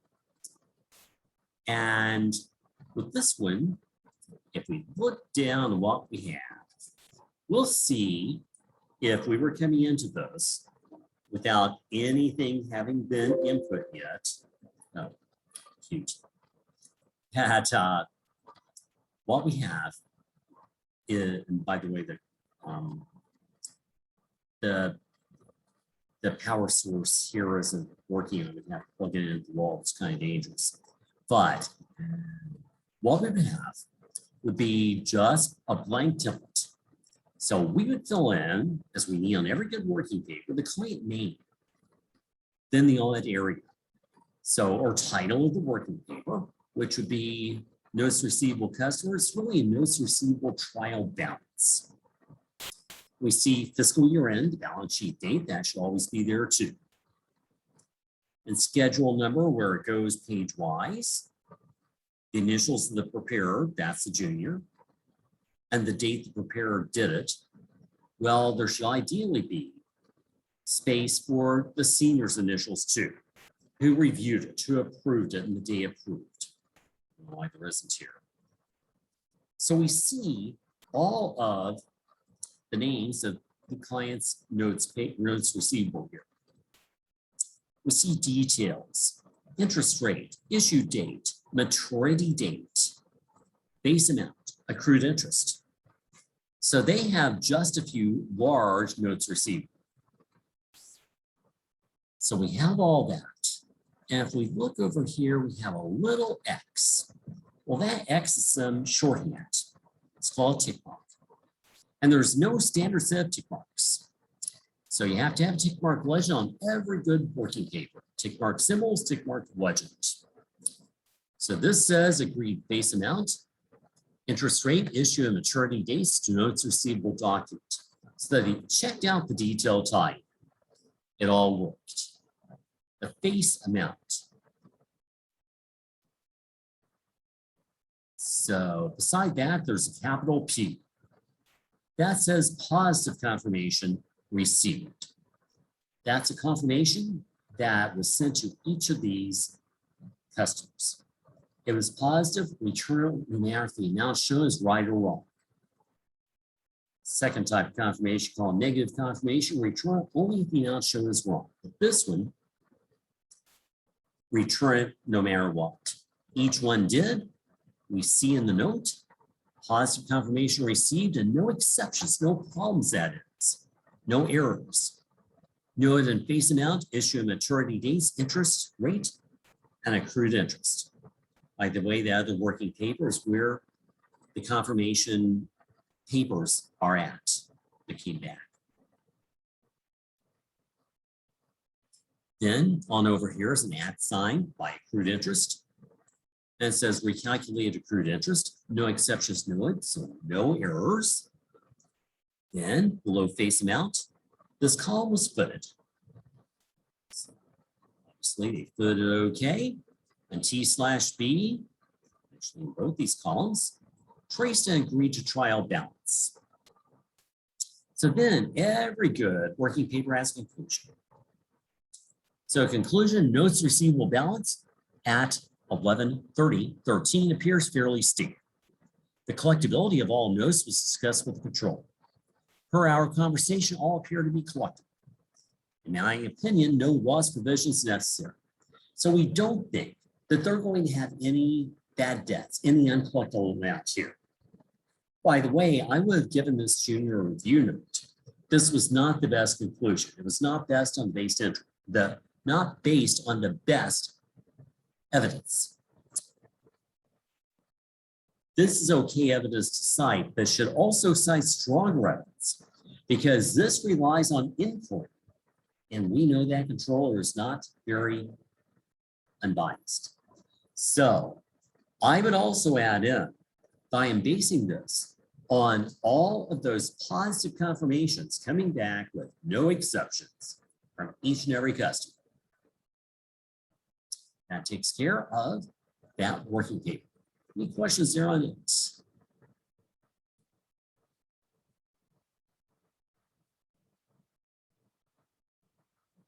Right. Anything else on chapter 7?